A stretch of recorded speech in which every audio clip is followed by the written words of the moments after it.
like to go ourselves, so we'll start at the inner table and then start back over in the corner and then work the back row and then the front row and then come over here.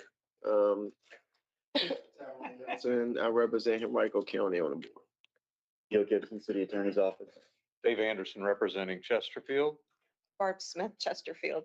Ellen Robertson, City of Richmond. Nicole Jones, City of Richmond. Terrell Hughes, Henrico County. Cheryl Adams, CEO, GRTC. Jim Engel, Chesterfield County. All right, let's go over in the corner. I can't see behind that beam or whatever. Yes. Are we starting on local 12-1? So,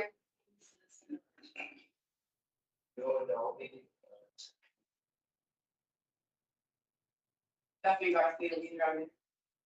David Owens, Director of Maintenance, GRTC.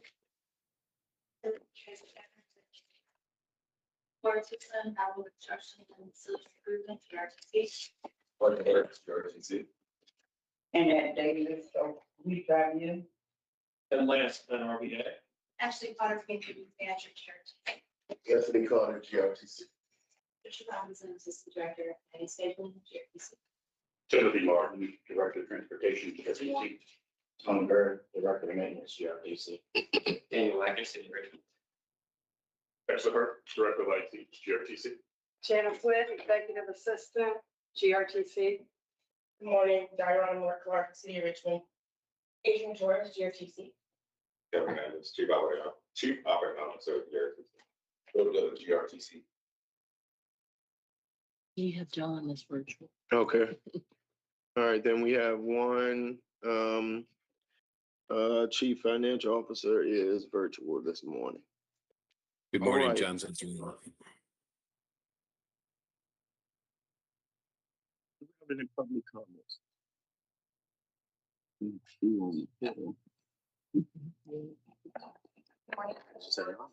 Here. We have two public comments today. The first one comes from an anonymous individual. They say, I like the Pulse. I just wish the people would keep the bus clean. Outside of that, I like the Pulse, and I'm glad y'all extended it. So the new one is going on the south side, signed a GRTC bus rider. The next one comes from Marley. They say, I'm Marley. I use the GRTC system a lot, especially on weekends or my days off, but also for everyday trips I need to make, like going to the store. The buses I use most often go to Carytown and back, especially when I want to visit the art museum, which is pretty important to me since I'm an art major. Of course, I also use the Pulse a lot because it comes so frequently. I benefit so much from GRTC and the public transit system here. It's not just me. I see the positive impact it has on the whole community. Providing people with a safe and free way to get around means so much to Richmond. Quite frankly, I'm disappointed that VCU would ever consider pulling funding. Thank you for hearing me out. I, along with many other Richmonders, including people at VCU, truly need GRTC. Thank you. Signed, Marley. All right, thank you. Anyone else here to make public comments? All right, seeing none. We move to approval of the October 28th board meeting minutes. Is there a motion to accept our meeting minutes? So moved. Second. All right, motion been moved and comments, concerns. Hearing or seeing none, all in favor say aye. Aye. Opposed, thank you. All right, action items. We have 3 of them. So I think Dexter Hurt has the first 2. And then Tony Bird has the third one. Dexter, you want to go? Yes. So we have 2 software action items, basically. One is a renewal of software that our planning and scheduling team uses for route planning. That's our ASTA software. It's an annual renewal and maintenance agreement. And then we are implementing a self-service module onto our HASIS module to allow the operators to be able to see their time, to do, makes it easier when they're doing the bidding, just add some additional services for them to be able to manage their bids and things like that. So adding that service to give them some more functionality. If used during their bidding. All right, so we need to vote on both of these separately, right? Mm-hmm. All right, so the recommendation is for us to authorize the issuing of a purchase order to Gyro not exceeding $192,709. Right, that's what you're asking us to do. Anybody have any questions for Dexter about that? All right, hearing none, can we get a motion to accept this Mr. recommendation? Chair. Second.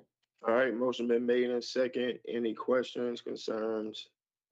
Hearing none, all in favor, say aye. Aye. Any opposed? Thank you. And this second recommendation for the self-service software module, purchase order not exceeding $140,000 for project scope. And did you said something about that? Yes, sir. Okay, all right. Any questions for Dexter? If not, can we get a motion to accept that? So moved. All right, move and second, all in favor, say aye. Aye. Any opposed? Thank you. All right, thank you. I think, Tony, you have something for us as well? Okay, thank you.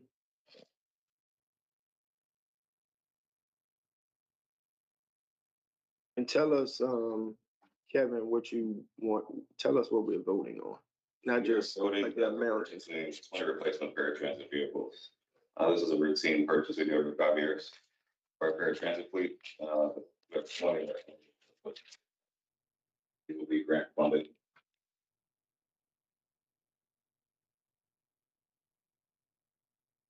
All right, so what's the amount? What was the recommendation? The amount will be $3,617,871.20. For 20 paratransit vehicles. And all right, anybody have any questions for Kevin? So these about $180,000 a piece.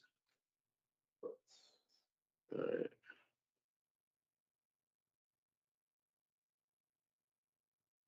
$20 vans right now. All right, anybody have any questions, comments? If not, can we get a motion? Recommendation on the next page, page 11. Yeah. All right, so recommendation is that the board authorizes the CEO to issue a purchase order in the amount of pretty much 3.6 million for the purchase of 20 CNG powered transit, paratransit vehicles. I just need a motion, not all at once. All right, thank you. Motion made in second. All in favor, say aye. Aye. Any opposed? None. Thank you. All right, let's keep moving with the agenda, operational update. Kevin, and then ridership performance for.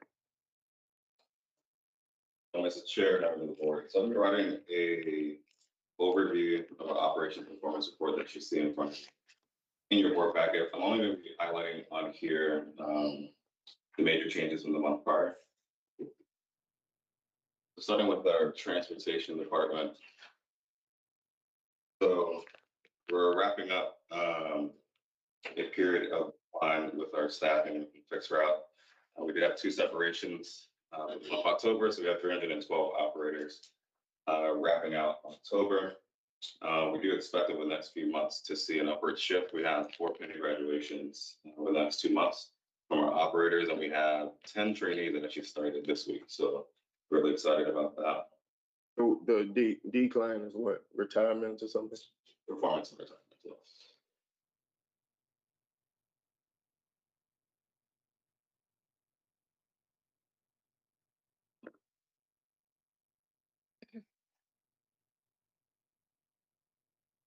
Looking over to customer service.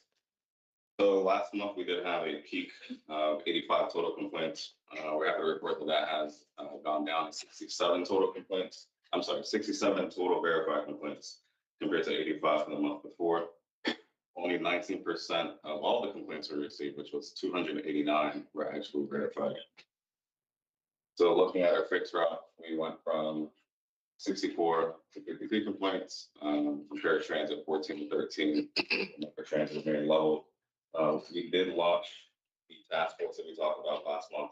That's been helping with our fixed route, specifically our passed up passengers and operator conduct as well. So we continue to track that over the next few months and continue this trend. And with our vehicle operations, with safety, we did see a slight increase in our total events that we had. We had 59 total accidents that were reported. 27 of those were valid, preventable by the operators. So fixed route had 21 compared to 15 the month before. Paratransit had 6 compared to 4, and Microtransit had none. We're starting to see some fixed objects and improper turning that we're going to be targeting over the next few months with reflection trainings with the operators. And I just want to end out here with congratulate our rodeo winners. So last month we had our local competition for our rodeo. So we had our maintenance team, Mr. Terry Eaglin, Diamond Rich, Jeff Williams, that we representing the maintenance team for us here at GRTC at the state competition, and our bus operator team below, Mr. Ramon Harris, Marlon Buck, Lori Jones, and Keon Brown were representing us at the bus operator competition in the spring for state and regional. So hopefully they can bring back some trophies for you. Questions? Questions?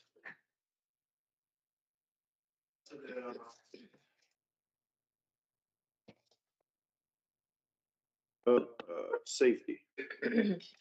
I couldn't hear you. You were mumbling a little bit. It sounded to me. What were you saying about so preventable on fixed route increase, 6 more incidents? What did you say? What's going on there? I guess what are some of the things that? So we're seeing collisions with fixed objects, and we're seeing improper turning, so misjudgment of space when you're turning the vehicle. So that's something that we'll be targeting this upcoming month with refresher training. Fixed objects like vehicles on the street. Poles. Signs. Yeah. Tree. Okay. So you take the person that had the accident and send them through training. Also, You do that with paratransit too? Yeah, we drive your contract, we'll do that as well. All right, anybody have any questions before Kevin says that? All right, thank you. Next up.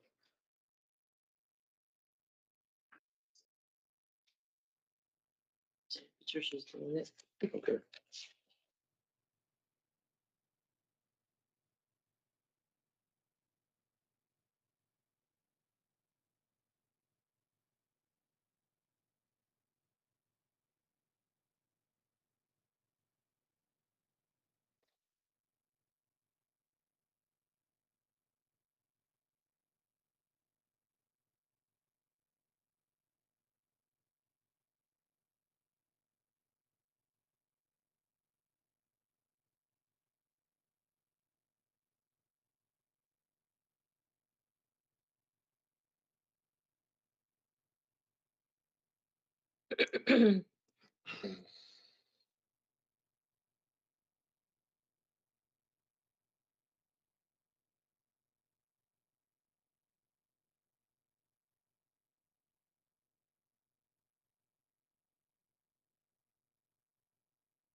All right.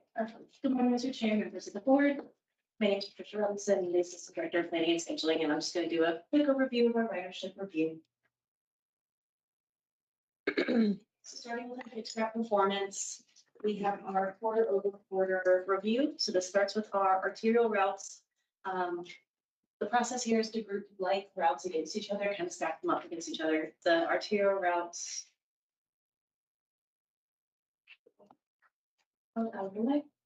are routes that travel 50% or more of the route on a major corridor through here. So we have the bottom in green, yellow, and red, so it's a little bit low. There's a copy of the board packet as well. And that is a pass, watch, and underperforming category. And so right now, using those metrics, looking at ridership and then ridership quarter to quarter, passenger per trip, quarter or year over year, and then total passenger cost, total cost per passenger, sorry. We can kind of go through and just highlighting quickly that the 19 is the only one in this category, in the watch category. It has a slightly higher total cost per passenger. But we also see it as increasing with more passengers per trip, where we updated its service in January of October of 2024. We don't have that chart, do we? Yeah, but it doesn't. Slightly updated from what's in the packet. We realized all of this Yeah, that's not- looks correct, but the metric down here at the bottom is slightly adjusted. Can you remind me what the metric is based on? Is that industry standards or is that past performance within GRTC? The green, yellow, and red. Yeah, so the green here, so we have our average. This is 40% away from the average or better. And then this is 60% away from the average or worse. Is that sort of standard in the transit industry? Yeah, we saw a couple that were similar, and we just kind of suit that with that measurement. And it gives us something to look at, something to measure against each other. There's a recommendation. Just whatever you putting up there, make sure it's like what we're looking at, because it's confusing. Like what you telling us is not what I'm looking at, so. Are you saying they're both snapshots in time, but y'all updated this one? Yes, so the only thing that we updated here, all of the data is still the same. We updated the metrics At the bottom, yeah. to make sure that this included more of a range instead of just the midpoint of each pass, watch, underperforming category. Yeah, this got two that I see on here. This. Yeah, I guess I'm Right, trying it's to. one number instead of being a range of how it's represented. I guess I'm trying to understand the difference, because I guess we would want to know or identify what the preference is. I'm sure you want to know what the preference is for the board on how they want to receive that info. So what's the difference between what we have in our package versus what you have on the board? So this matches our service standards that we do like to report. It just kind of, the report changed hands and we had an issue with the formula in the first one. So this is what we should have got in our package, basically. So don't. Okay. And I think in our packet, we've got some additional columns, like we've got on-time performance. Basically, what you're trying to show us, though, is that if we fill the bus up, it costs a lot less per passenger than it does if we have a bus that's only half full or a quarter full. I mean, that's really what this is showing. And this kind of gives us something to work off of if something has too much service or maybe not enough service, and then we can kind of dive in deeper and look at ridership per trip, per time of day, the max load of the vehicle at different times, and make recommendations based on that. So basically, if you have like a quarter of a bus, you may say, hey, we should make the trips less frequent so we can get more people on. If our goal is to have more efficiency in the cost, if our goal is to continue to serve people regardless of the cost, then we're doing it the right way. That's what you're basically trying to share with us, right? Exactly. And this is a quarter over quarter review. So July, August, and September versus last year, July, August, and September. So it is a very high level average of the service. So I think that's what I'm trying to understand. You hit the nail on the head. I see where we're going with it. But what I'm curious about is what is the staff recommendation based on the data? Like whenever I'm seeing this, I'm saying, I can pull out and say, oh, this route right here is costing us less because it has more ridership, cost per passenger is lower, all of those different factors. And so are there areas that we need to look at? Are there certain parts of the ridership? You know, because from staff, you may look at it and say, man, ridership is low, but if we were to make any adjustments, this route would not be available for getting people to and fro work. So you know, we need to do that. I guess what I'm missing, I see the numbers, but I'm missing what's the analysis, like what are. Great response to that in 2 slides. We'll Oh, that's perfect. That's show it. this Okay. information and we made an adjustment. Got it. So we do have our community radial routes. These are routes that service as named connectors. 76 does flag in the underperforming category. It just has a low passenger per trip, which leads to a higher total cost per passenger. So we're keeping an eye on that one, and then I'll just switch really quick to this one because it says we have our circulator feeder connector groups that connects outline service to each other to one or more activity centers. And so for this in particular, we have our 88, and we see that it pops up in the underperforming category for both low passenger per trip and a high cost per trip. And so that is why we move forward with starting the Broad Rock link zone and switching it to microtransit. I realize that red comes up very poorly on the screen. This is a 3, and this is 3187. So this is one of the examples that we, kept monitoring it, made adjustments, and then move forward with switching it to microtransit as a more cost-efficient service that gives people door-to-door access, and then increased span of time, so it gives a little bit better service for that area. I just wanted to add the good metric to use. It's like Uber costs about $20. So a fixed route that's higher than that per person is a good way to look at that. And maybe that is something to consider. What is kind of an on-demand service versus having a fixed route vehicle out there. And that one kind of flat. Again, I want to highlight the yellow, red, and green. They can put some on it. But they're against each other. So even if it's yellow or red, like we saw the Route 19, $9, again, is very much less than $20 per trip. Doesn't necessarily mean the Route 19 is bad. It's just compared to all of the other routes on a major corridor with an activity center, that one just happens to be less. Doesn't mean that the 19 is bad. All of those look good because they're going to be activity centers. What's not on here is on-time performance. So with a busy area, making sure that that route is reliable. And that'll be on the future ones as well to improve just our service, which is kind of looking at Kevin, what we can do to make sure that is a good service for the customer. I have a question. For the 2 on the arterial routes, the 1A and the 1A and 1B, how are you all factoring in when you have a route that you're saying is kind of underperforming, but the area is rapidly growing? How do you kind of over time determine whether or not this is a good route to keep? How are you assessing that? I think that question was asked, but I don't know if I heard it clearly, because a lot of the growth in this area is where a lot of people is growing. So how do we determine over time whether or not it's? I will say too that this comes as a very high level for us. This kind of keeps it on our radar of what routes are doing, and we can evaluate them further. So that's just kind of the tip of the iceberg. We have our transit strategic plan, which is our 10-year guiding document that comes with consultant recommendations for any kind of route realignments, adjustments, service standards. And that process went through review from public feedback, from internal employees, operators, as well as our board and other stakeholders or jurisdictional partners. We also have meetings before each service update that the planning team would look at this and kind of maybe do a deeper dive, come up with a recommendation, and that recommendation would also go to the same jurisdictional partners, be reviewed internally.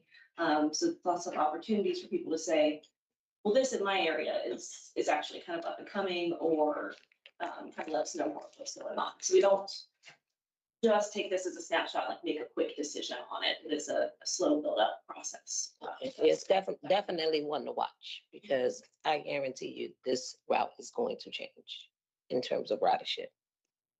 Yeah, that'll be great to see. One thing that we've had lots of presentations to us on cost versus service to make sure an area adds service. What we haven't done, honestly, as a board is give good direction to staff so that they can make good recommendations to us.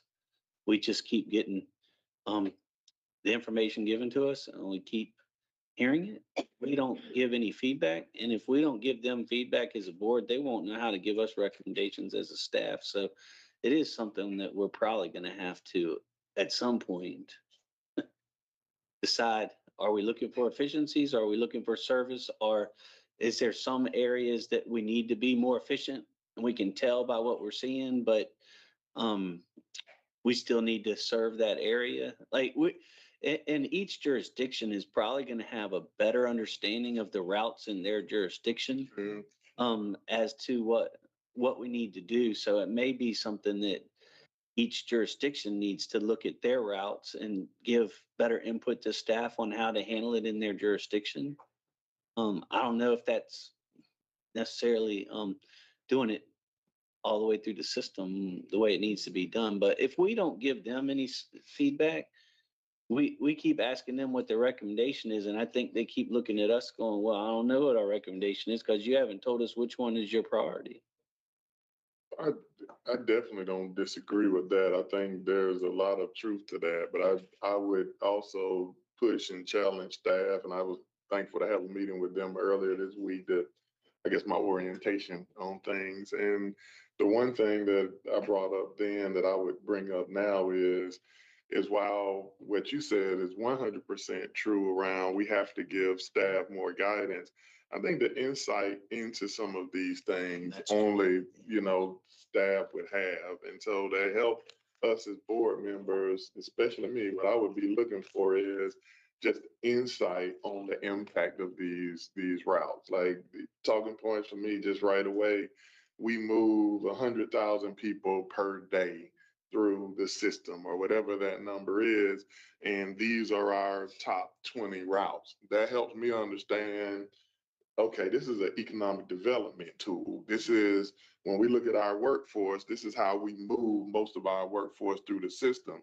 So even if certain routes are down, but they're in that big cushion of that 20% of people moving throughout the city, the county, or wherever, I know, all right, my decision is, do I want to impact this economic development tool that is helping us, with our capacity for folks who might not be able to afford, or it's more convenient for them to catch the bus than to drive.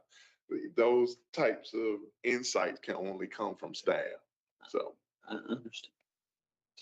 Maybe translating the conversation needs to be consistent with that coverage frequency. Yeah. So when we're talking about specific routes, kind of indicating whether what we're looking at is providing coverage or whether it's a more frequent, to tie it together a little bit. So we are doing, it'll come to the board next month, approval for moving forward with a more analysis to go towards our regional public transportation plan. So we're hiring, looking at Michael Baker and Scudder, who did the kind of analysis for the 5-year. They'll be looking at everything you just asked. So it's been 10 years since we've done a full network redesign. So they're going to look at all the routes. They're going to look at inefficiencies, working with our staff who may not have been here the last time we did that, kind of taking a deep dive. And there is a round where they'll be engaging with you guys as well to get your priorities, as well as working with the TPO. So that will be coming, and will be coming to the board for approval next month. And then the 1A, I do want to comment, Ms. Jones, is that one is the piece that is part of the North-South BRT. So it has already been identified that is alignment that shows potential for growth. We've had some conversations, and we'll get into, I guess, as far as whether it's opportunity for a grant to improve the service, as far as 30 minutes a day, maybe 15 minutes is needed. And since these are all activity centers, they're going to do well.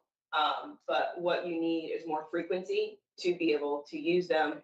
But you're talking about doubling the cost if you're doubling a 30-minute route to a 15-minute route.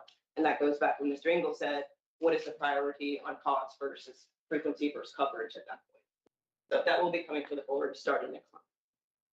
So if you look at 7A and 7B, the year-over-year Q1 is 25% and 43%. So that means that the ridership has increased by that much from the previous year. But then you jump over to the next column or two columns over is negative. So what is the -17 and the -9? Yes, so the 7A and 7B have frequency increase, so they went from 30 minutes to a 15-minute frequency where their chunks overlap. So we saw, because of that change, when you look from this quarter to last quarter, a huge bump in ridership, and that's that 43 and 25%. But when you compare the two quarters, we do have a higher, a lower passenger per trip because we added more trips. The ridership is more spread out throughout the day in those additional trips. But then overall, we are still seeing a pretty low cost per passenger on that route. So it's well utilized, but that's that high positive, low negative that you're seeing. Okay, yeah, another question. Okay.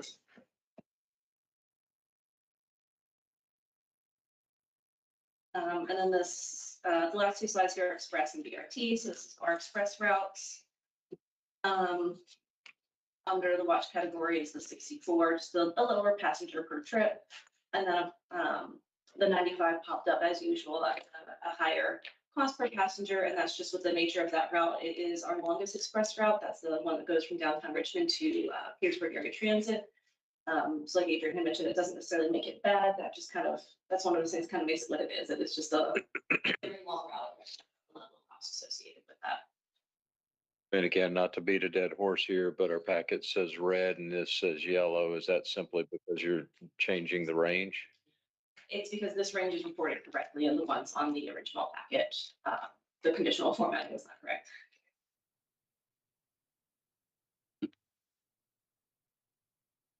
I get that fixed before it comes to us. The definition of that 40% from the average being in the good range, more than 60% being underperforming in that middle area being the watch is consistent still. This is the one in Petersburg. They actually do they fund this route fully?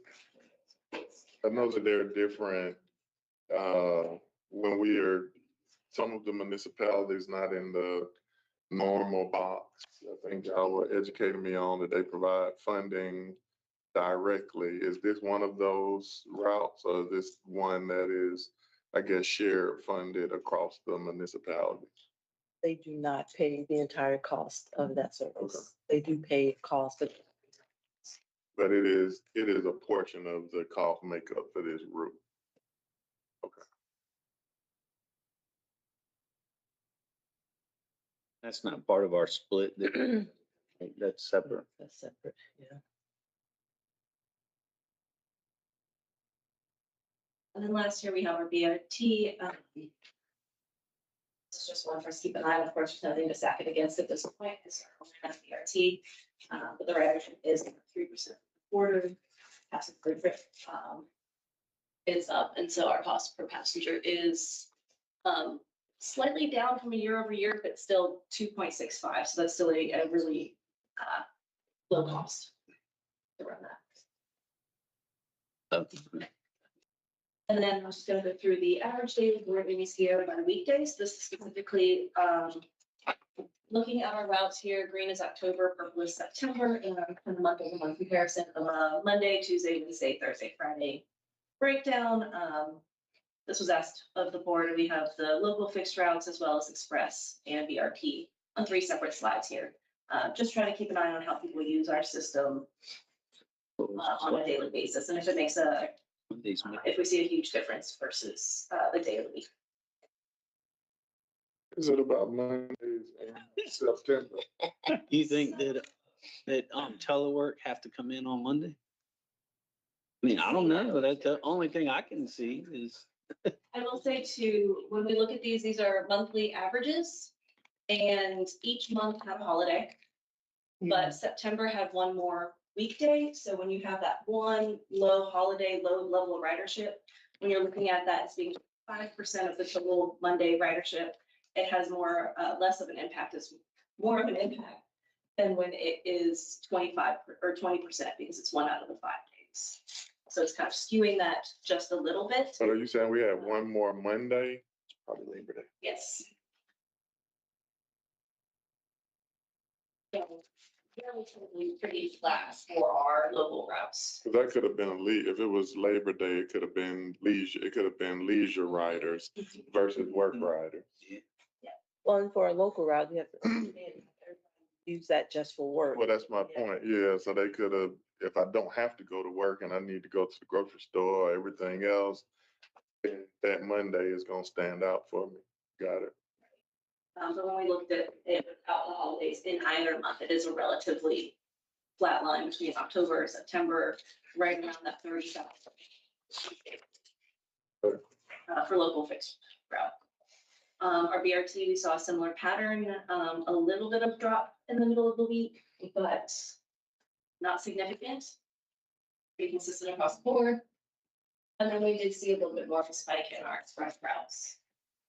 So we have a little less on Fridays, a little more during the middle of the week, like we'd expect, but not so substantial of a jump that, that would be on our radar, or something that we would make updates to or edits just yet.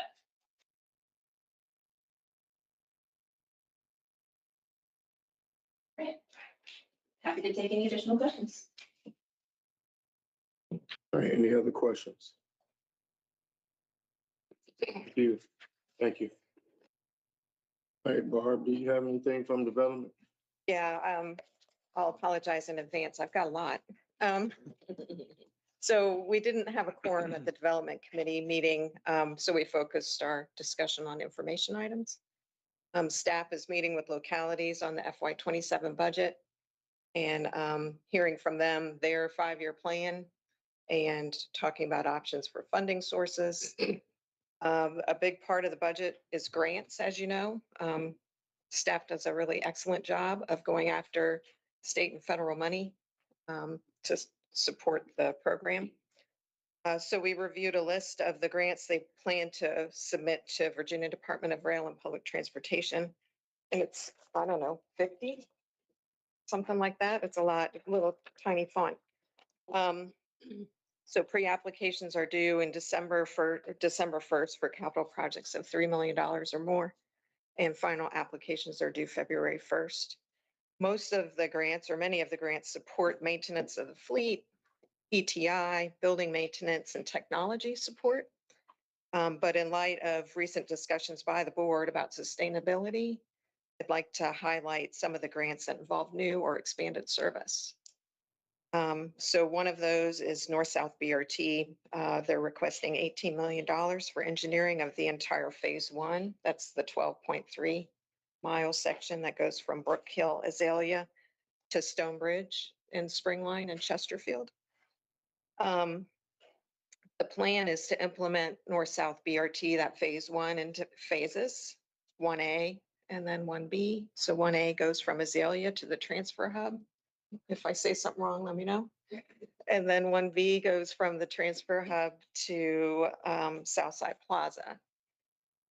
So these sections don't involve a lot of capital, dedicated lanes. Did I get Adrian? That's in the Relatively. transfer station south. Yeah, okay. And we'll replace routes that are already running on 15-minute headways. So there's no additional operational cost. And I keep looking at Adrian to make sure I've got it straight. Let's see, if we were to extend service beyond Southside Plaza, that would be estimated to cost $7 million more per year. And that's something that's been reported to the board previously, but just as a reminder. Western Pulse BRT extension, the request is for $16.7 million for construction. This will extend the Pulse from Willow Lawn to Parham. An additional $31 million will still be needed to fully fund construction, and that request is going to go through Smart Scale.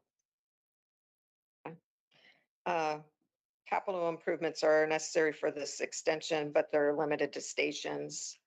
And the increase in operational cost is estimated to be about $500,000 a year. So again, this is all about. Made up by a change in routes like the other. So there's existing service already. Yeah, is Right. any of that offset? Are we gonna offset existing service towards that 500,000 or is it just a new 500,000? Yeah, right. It is just a new $500,000 to have the BRT in place of the higher frequency If we fixed route. implement it, then it's another 500,000 a year in the budget. Right. The next ask is the permanent downtown transfer station, and the request is for $11.7 million for construction. There is $6.5 million in CBTA funding in place already for this project, which is $50 million plus the cost for the city deck, and I don't know what that is, but it's an expensive project, and we're really at the beginning stages of trying to secure funding for it. And outstanding still is the operation and maintenance plan for the station. But the concept is to use revenues from the space to pay for the GRTC space. But the details of that still need to be worked out. And that, I think consultants are working on options. Next, the Route 19 frequency increase, request is $7 million. This route is on West Broad and runs from Willow Lawn to Sheltering Arms out just inside of Goochland. The previous headway on that route was 30 minutes and it's been increased to 15 million or 15 minutes. And so that's a $7 million increase. And about a third of that route is slated to become the Western Pulse extension that we just talked about with that $500,000 increase for operations. The 7 million was operations or infrastructure? Operations. Doubling the frequency of the. So it's going from a 30-minute headway to 15. It's a long route, Willow Lawn all the way to Goochland on West Broad. Is there enough riders to justify that? You'd have to ask. That's a lot. Sorry, is that the current Route 19? Yeah. Okay. That's the, we had a grant, it's ending, so that's what it currently costs for the Route 19. It's not added, that's applying for a new grant to replace operating dollars. We'll have to look at ridership on that. That's a. It's the age-old discussion about grant money running out and leaving operational. A $7 million hole, that's, I mean, it depending on how many people that's serving, that may or may not make sense. that one clearly rolls back to 30 minutes if the grant. Did staff report on how many vehicles that equates to on that long run additional? Do we know I that? don't know that. It's not changing anything, it's coming up with additional grant funds to subsidize what exists. So we have But if we get change frequency from It's 30, not changing it, so right now it's 15 minutes. It's already there. Yeah, and the cost I think is it was already, let's say 3.5, I think it's the double is the 7, so we're looking for the full amount to subsidize. The other question I'd have is that so people can get to Goochland to get to work? Or is that so people from Goochland can get somewhere else to get to work? I just think that's important to understand too, because if it's to help Goochland's economic development, then Goochland might need to have more of a, if it's to get them employees, they might need to be. I think it's everybody in between, right? There's a lot of, It's a long, there's a lot of economic impact in between, but the question is, it was 30 minutes for quite some time, right? And then a grant came through when, what year? About 2021. Yeah, so 4 years ago, a grant came through, so we doubled the speed of it, and we're going every 15-minute frequency now. And clearly, if the grant's not there, I think the conversation is very easy. How much does the cost go down if the route is taken back to 30 minutes? Think about 3.5. and that gets to the discussion that we hear from Scudder a lot, the gate being closed. It's a lot easier for people to use transit if it's coming frequently and they don't have to plan their trip. And if they miss the bus, then next thing you know, they're 30 minutes late to their appointment or at work or, where they're trying to get to and they're standing around waiting. So the frequency helps ridership, but it does cost more. Can you find out what it costs to Uber for that distance? So that was the one that has $9 per person to use it, and it was designed to go from Willow Lawn to Bontecrist Parkway and Short Pump, but we were having issues with the Aldi and circulation. So it was actually only every 30 minutes, even with the 15 to go to Goochland. We were no longer permitted to go into that area. So the bus just had to continue to turn around to Goochland. So it wasn't doing it. So it was for Short Pump. People are using it. I think for context, when GRTC increased the ridership from 30 minutes to 15, increased the frequency, ridership went up by 20% year. Oh, so So it was a real incentive for riders to. Yeah. get on the bus, whether they wanted to or not. Countless riders work in Short Pump. I would say it will have a dramatic, the amount of minimum wage workers who live in the city of Richmond and work in Short Pump and already take an hour to an hour and a half route to do that. It'll have a big impact on the local economy. Hold on for a second. Who are you again? Tell me, I'm sorry. Rachel Hafner with New Virginia Majority. Okay. All right, Rachel, just let us kind of talk it out and you can, let me acknowledge you before you just jump in next time, okay? Thank you. Okay. So similarly, Route 7A, 7B used to run on a 30-minute headway, and that's been increased or improved to 15-minute headway. So this grant is for $6.5 million to support that. This route runs from the downtown transfer station to the airport with some lower frequency service around the east end. There's like a loop. I have a map if you want to see it. Well, I'm sorry, I got thrown off too. So the previous one we were talking about that grant ends when? The one we were talking about to Powhatan or Goochland. Goochland. Yeah, when That one already ended. it already ended, okay. But you're applying for a new grant. But right now, we're covering the, okay. And the new grant is like a 5-year step down. So the local match will get bigger and bigger over that 5-year period. Okay, so 7A, 7B, that service also overlaps with the Sandston microtransit zone. And that was $6.5 million. Goochland microtransit demonstration grant at $700,000. Staff has discussed the long-term funding plan for that zone with Goochland, with the understanding that the locality will be responsible for the local match required with the grants and the cost to operate the service once the grants run out. So that gets to the sustainability discussion we've had at the board, being upfront right at the beginning about the local cost participation down the road. The localities, when they agree to that, to sign something saying they agree to that. It will be establishing MOUs. Okay, then there's the Parham Connector Demonstration Grant at $250,000. This route will replace existing service, so long-term, there's really no increase in operations. So along those lines, I would like the board to consider requesting staff to develop a cost participation policy. And I don't think that's going to be a straightforward exercise. It's going to require a lot of collaboration and discussion at the different subcommittees and then by this board. And that could include also developing an MOU right at the beginning for localities to sign, spelling out how to fund operations long-term once grants run out.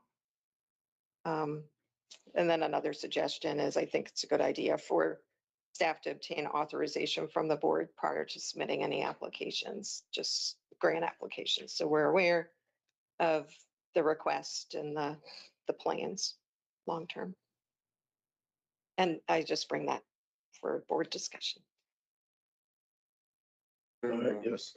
Yes, I definitely like the piece where you would be bringing grants, to the board for approval before you go after them. That way the board knows what's happening. I think we have to do that at the city with our council. So that's just a great process. I'm curious as to currently if a grant is awarded, there's not an assumption that, let's say there's a 3-year grant for service in Richmond, and that grant was not available before. It allows us to extend a route or add a new route.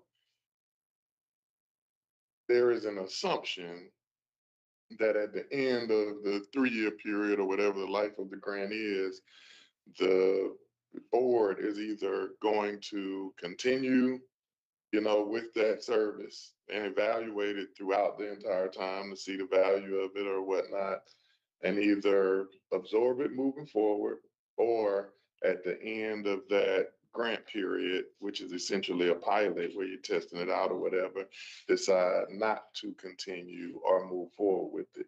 What is our current process? 'Cause I mean, clearly tons of grants and all that good stuff. What is our current process now in relation to grant acceptance and evaluating whether we're going to continue that work or not? Are we doing it kind of ad hoc, or is there some process that's already in place?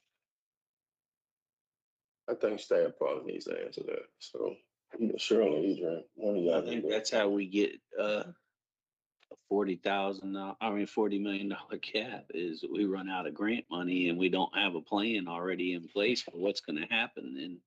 And I think Barb's suggestion is great, because we need to not only understand what the grant's gonna bring, but what we're gonna do at the end of it and how we're gonna make sure it works. But the question, and then you take it away. That's tough. No, I don't disagree with that, but I'm curious as to what are we doing now? Because this ain't a new problem. You asked the question, so let's get an answer. Like, what is the answer? What are we doing right now? That's the question. Absorbing it as much as we can and applying for additional grants is what we're doing currently. Yeah. But that's not sustainable. We definitely have to new process. So I won't go on some big soliloquy and all that good stuff, but I know we all read the papers. I'm sure folks in here from the news and all that good stuff. And the last article that I saw, and I know we had a chance to talk about it, says we're approaching some cliff in 31 and it's not that we're approaching any cliffs or anything is different, is that the grant funds run out in a period of time and there's no grants to back them up. But there have been grants to back them up for 30, 50, 100 years that, this system has been in place. So what it really should say, and so hopefully, our news folks that we either are observing or tipping off through the conversation, that they capture, like, we're in a really good position, right? You got 5 years before you hit some cliff where you don't have grants. That's actually, you give me a 5-year head start with our funding in the city of Richmond, I would be excited doing, cartwheels and backward flips. So knowing that we would quote unquote hit that cliff in 5 years, it's like, what are we doing to prepare for that 5 years? And I guess that's the part that, and I'm sure if I gave all of y'all $20 million and said you got 5 years to figure out how to make your life work, please hand me that 20, And so in this situation, I like the idea of having some sort of forecast, but I don't like the requirement or I would not be okay with a requirement to approve the absorption as you bring on grants. I think a part of the conversation that should be brought to the board is, we have an opportunity for $2 million. It'll create a new line or it'll extend the line. But at the end, we're going to need you to absorb this $2 million increase, because it's not guaranteed that a grant comes. That now sets the tone for GRTC has to go out and look for additional grants throughout this time period. But we also, as a board, have to evaluate whether it is working or not, or if there's a value of $2 million. I would not want to make that decision on the front end. I would want some joint accountability so that, one, if there's a grant, it's a no-brainer and we do it. But if it is not effective, we also just make what seems to be a hard decision and say, hey, this is not adding the value to the routes, so we won't continue it. But it's got to be both, not an either or. I think that would be my suggestion. Yep, that's good. I guess address what it was. So as far as the expansion, it was probably talking about not a small amount, but like 12 million. Can you come up? Sure. If you don't mind, please.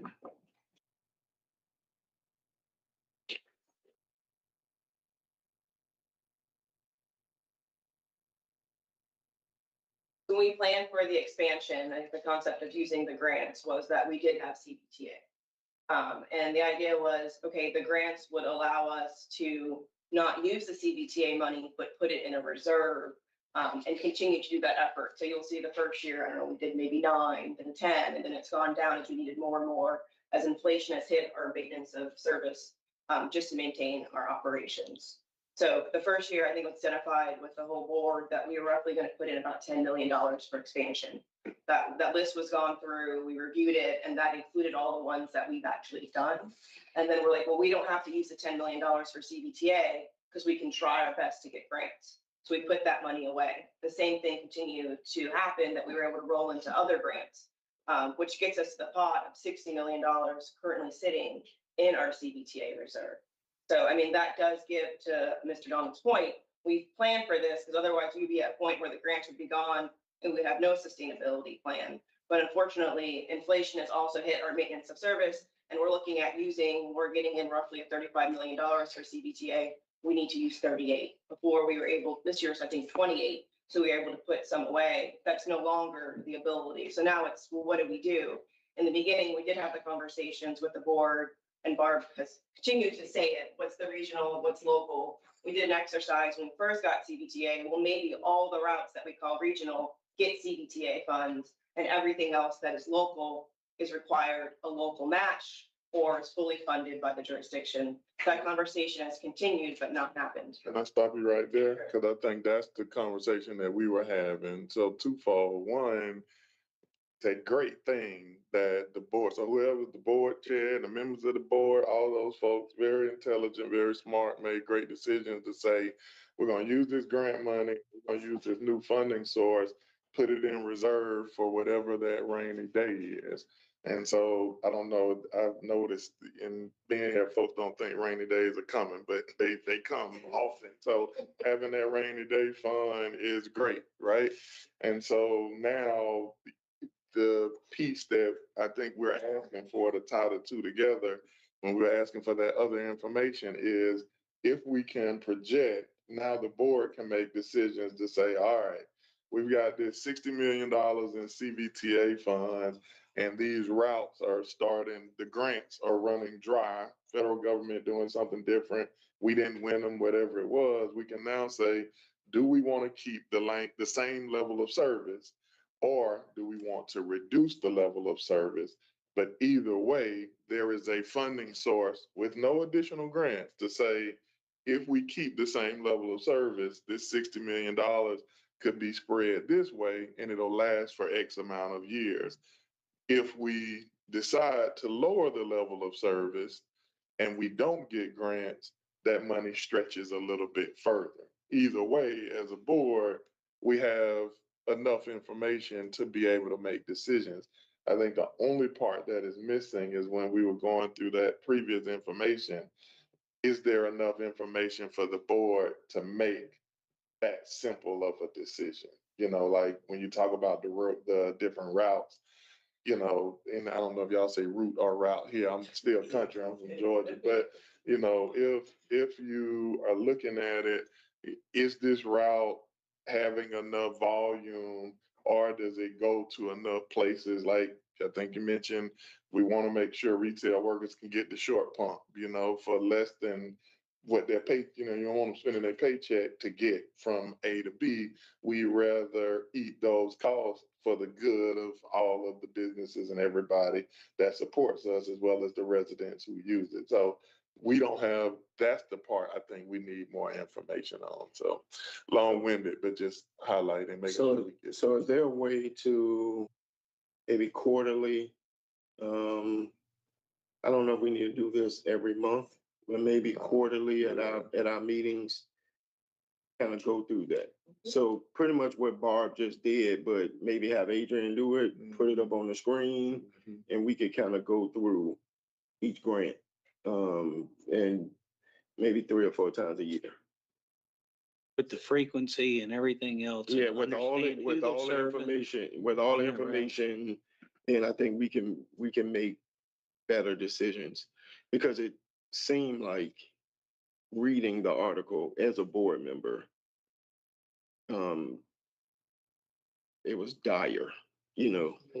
So I would assume that the angle had nothing really to do with grant money. It just seemed like a 5-year spend down of CBTA funds with no other opportunity to bring in other funds. And we all know that's incorrect. So good points. And I think Barb gave us a lot of, were you weren't even finished, were you? Oh, no, I'm done. Oh, but a lot of information, but I think if we see it and then we can kind of have some discussions on it, and it may be great, right? Go, great route, go do it, go chase it.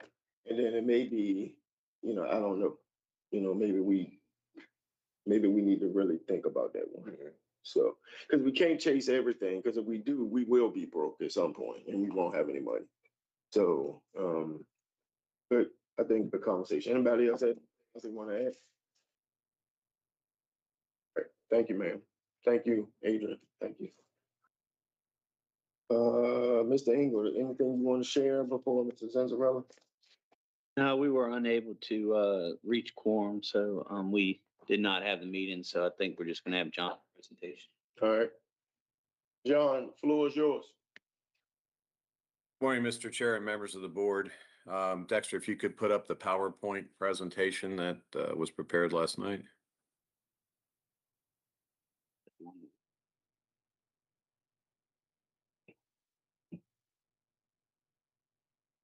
So this is probably not. This presentation is not in your packet, but if there are any questions on the traditional finance monthly report, I can field those questions as well while they're getting the PowerPoint presentation up. Reporting on the 3 months ending September 30th, 2025.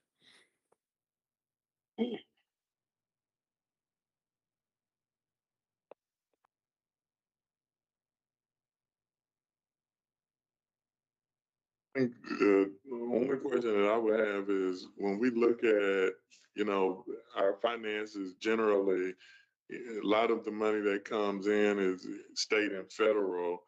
We see that environment changing. Are there any trends that you're seeing the board to be made aware? I know just one is, and I hate referring to news articles because they're wholly inaccurate, but when looking at the plight of the organization, we've always gotten grants, but the posture of at least the federal government seems to be in reducing funds that flow from the feds down to locals. In seeing that, do we see anything that is either alarming or that, makes us want to adjust our model in any way or shape currently, or is it too early? I just want to understand, if we're seeing any trends that the board should be aware of. So the macro trends that we could call out are on the federal side, as you all are aware, is that the ARPA funds have a sunset period had to be spent by the end of September 30th of 2027. So there were ARPA funds that were contemplated that were actually spent in fiscal 25. There's some funding in the fiscal 26 budget related to ARPA. So those will be sunsetting and those will be gone.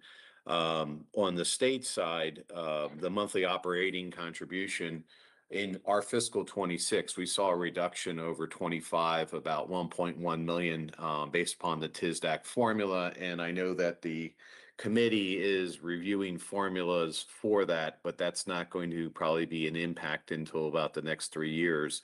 What the TISDAC formula, the existing formula, basically rewards entities that have significant year-over-year growth. So GRTC basically through COVID maintained the growth, but now other entities are catching up. So that's the explanation as to why our fiscal 26 award was less than our fiscal 25, is that relative to the total pool, GRTC had less incremental year-on-year growth in the factors, whether it be operating expenses or ridership relative to other entities in the state. So I'd say that those are probably two external items that are impacting GRTC in the 5-year plan. Let's back up to Dexter. Go back 2 slides. This is the expense. Go ahead, 1 second slide right there. So right here on the revenue summary, to your point, this is probably a good talking slide. On the left, you see our budget by the percentage pie charts for the percentage of where the contributions come from. Budgeted, we had about 28% was coming from regional. That's basically our CBTA. States 31%, and federal funding was 19. I'm sorry.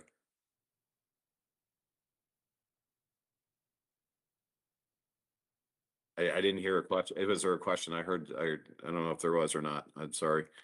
No, there was a side discussion, but no question. Okay, sorry. And then the municipal funding is around 20%. So our 3-month budget for the month three months ending September 30th was about 27 million, and the revenues that came in were 26.764 million. Where we saw the changes in the budget versus actual, as you can see, is in the municipal funding pie slice. And that is, if you recall, is that in the fiscal 26 budget, GRTC has a budgetary assumption of pulling forward from prior year surplus, which was realized in 2025. And that impact year to date through September is about 1.258 million. So that's why you see actual or municipal funding is about 18% versus the budget of 20%.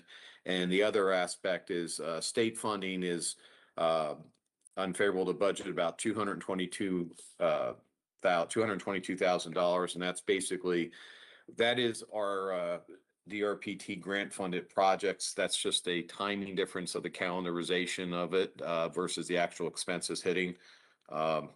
Here's the tabular version of this. As you can see that the state is and in the brackets there in the top part are unfavorable. And the regional funding is favorable based upon the local share of the ADA 5307 flex, which basically that is the costs for our paratransit. So the 5307 flex was around $1,650,000, and that basically consumes about the month of July and August We Drive You invoices. So we put those in for reimbursement. So we see that up front.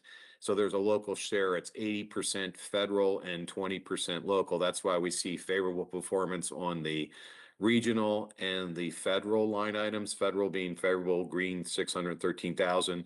On the municipal line on the revenues, you see the deficit of the 1.3 million. That's basically the GRTC fund balance sourcing. And on the state, the 222,545 unfavorable. That's due to the timing. Down in the other category, the $171,000 favorable variance, that is attributed to favorable interest income to relative to budget, as well as a significant vendor rebate that our IT folks were able to get with our cellular carrier. And then on the operating line item, the variance of 18,690, that is basically charter services, $53,000 offset slightly by unfavorable advertising of 34, netting to 18. If you want to just bounce back one slide, Dexter, with it to the expense pie charts. Yes. So here on the expense side, on the budget on the left for the 3 months is 26.7 million versus our actual performance of 23.3. You can see in the pie charts here that transportation obviously is the largest component. And what we have here if this is looking by the functions, so transportation's on the budget side is about 44%, maintenance is 14%. If we were looking at an expense category, our human capital, our salaries and wages and benefits make up about 67% of our expenses. So let's go back to the slide with the table for the expenses. I'll go through that. So in here, you'll see here, and on this bottom table in the brackets is favorable and no brackets is unfavorable. Transportation, we're seeing a favorable variance, and that is being driven by headcount. So at the end of September, and you saw Kevin's report, he had October as well, but at the end of September, we had 341 FTEs versus a budget of 358. So basically the transportation favorable performance is headcount being less than budgeted, offset slightly by higher level of overtime. As you can see in the detailed narrative on the operating expenses, overtime is running about 8.47% year to date versus the budgetary assumption of 3%, which is understandable. With less bodies, we need to man the routes with overtime. The next line item on the administration, the favorable variance of $534,000, that's strictly headcount in the administrative functions, open positions. Maintenance is favorable, $409,000. And that's basically, favorable materials and supplies being put into bus parts, being put into buses, as well as fixed maintenance expenses on the BRT stations. And the planning and marketing is unfavorable to budget, meaning that we have, or it's favorable to budget, it's favorable to budget 2.476 million. And that's meaning is that we just haven't had the consulting expenses incurred on the DRPT funded and federal funded projects that have been paid yet. Primarily the activity of July, August, and September have been the processing of the invoices related to fiscal 25. Receiving those expenses, paying them. They're recorded in fiscal 25 because those expenses were incurred in 25, but the revenues were incurred in 26 because it's a reimbursement-based grant. Vendor services, this is basically our paratransit through the 3 months, unfavorable versus budget, about $236,000, and that's strictly due to the budgeted demand, higher than budgeted demand for Care and Care Plus service. Safety and insurance is unfavorable to the budget by $47,000, and that is, as you also saw in Kevin's report, the number of incidents, hitting fixed objects and so forth. This is based upon self-insured claims payouts, and that number will increase a little bit as we're going to have to increase the provision throughout the year. The last one on taxes and licenses is favorable to budget, and that's a function of being below budgeted headcount, because this is basically your FICA and your Medicare taxes. So that's 3 months year to date, September 30th in a nutshell, and I'll take any questions. John, this is Dave. Is it the way you described that, is planning marketing, is future consultant services likely to give us a very negative or unfavorable future evaluation here? Yeah, they come in waves. It's hard to predict. It's not linear. And so what I anticipate, when you look at us through the 3 months, we're relatively break even revenues versus expenses. At some point, I will expect to see that favorable variance in planning and consulting go away. But on the flip side, I'll expect my revenues to also increase. So net fund position will be neutral.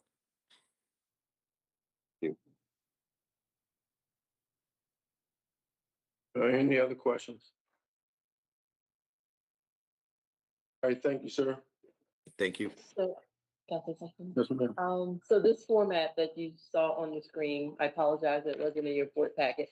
but we're trying to make it easier to understand. So we would like to get feedback if this is a better version of what you have in your board packet. We will continue to provide all of the details in the packet along with this. But we felt like this was just much easier to determine what was favorable versus what was budgeted versus for me. Yeah. Moving forward, we will provide this in addition to all of the details. I think it's helpful. Is there a way that we can show, I know one of the things that he mentioned, but I didn't see like written or brought out in the package was around there's planned use of fund balance, and that is, important for folks to understand because we'll look at something and we might see it as unfavorable, but that's a purposeful tactic. It is our planned use of fund balance for this effort, which is actually a positive, not a negative. If there's a way for us to show that, or even a footnote, that says includes planned use of fund balance at X amount of dollars, that would help a ton. All right, thank you. Any other comments, questions? Madam CEO, do you have any comments this morning? Well, I would like to recognize our employees of the month for November, but before I do the November, I want to go back to one for October, who was not with us last October because she was actually stuck in Jamaica. And that is Miss Stephanie Garcia. Thankfully she got out that Friday, I think it was, but she was right in the middle of it. So we're thankful that she's back with us. So she was one of our October's employee of the month.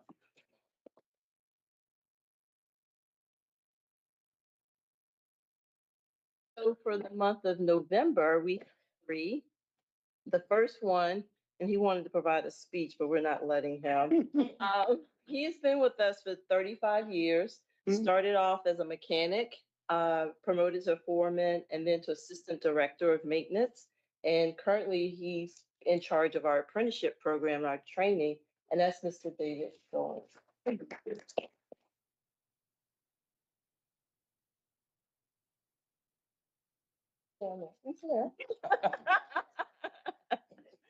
Next up, we have an employee who has been working with GRTC for 19 years through our contractors. She's worked with various contracts on our care service, so she's been assisting us with our most vulnerable population, and that's Miss Annette Davis.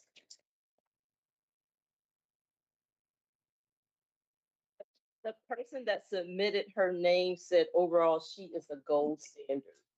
That was sweet. And last but not least is a bus operator, Jamil Burwell. I don't think Jamil is with us. It just says Jamil goes above and beyond her regular duties. She waits for customers to safely cross the street and catch the bus as she drives the 19 to the West End. Her safety skills and patience are outstanding. So we want to recognize her. That's all I have. All right, thank you. Maybe we need to move the employee recognition up to the beginning of the meeting. It's like torturing them to make them sit through so acknowledge that they're here. So we are is anyone here from RVA Rapid Transit? No one. Did we mention Faith Walker last month? So I think Faith is stepping down as the leader of RVA Rapid Transit, and she is moving to Africa. And so I wanted to shout her out. So I'm on record saying that we've appreciated Faith's efforts. I know since I've been on the board as an advocate, she and I would get together and meet several times a year to just kind of talk about advocacy work with RVA Rapid Transit. They have been a vocal advocacy agency for our public transportation riders. And so she deserves to be saluted for her work as she exits this particular station. And so I just want to make sure that we have it in our minutes that we shout out Faith Walker for her time as a RVA Rapid Transit leader. Second of all, we need to put together a group. It's our CEO's compensation evaluation comes up in January, and for the last 2 years, we've been chasing it instead of being in front of it. So let's get in front of it this go around. Joe is going to work with us on the process. We already have the documents and all that, so it's just really just kind of filling it out, evaluating it, putting it together, and then voting on it. So if we can get a person from each locality, we just need one person from each locality. So Barb is volunteering. She's Dave, pointing at Dave. okay. Thanks, Terrell. Dave didn't see it, but Bar was pointing out. At the risk of not being in the room when you choose the interactive person, I have to make a Hanover press conference. Yeah, but I think Terrell already told me. That's a lot of baby Terrell. That's it. All right, so who's from Chesterfield? Don't mind doing it. I loved your notes today, but What about Richmond, from the three of you all? One of you, I mean, we need somebody from Richmond, so, okay, all right. So Joe, can you get with, Dave, Ellen, and Tom? And we'll have a phone call between now and our December meeting to talk through it, and then we'll have more to discuss with the group before December, all right? Now we just need you for a few minutes. We need to go into a closed executive session. But we don't need to now because we already decided we don't need to. So we don't need to. So is there any other business? All right, well, thank you guys. Enjoy your Thanksgiving, meeting adjourned. I think that the whole notion of it is getting ahead of it. It's not reinventing the wheel. It's just. But yeah, basically- looking back at the It's- past year it's and like- what has. Idea. Yes.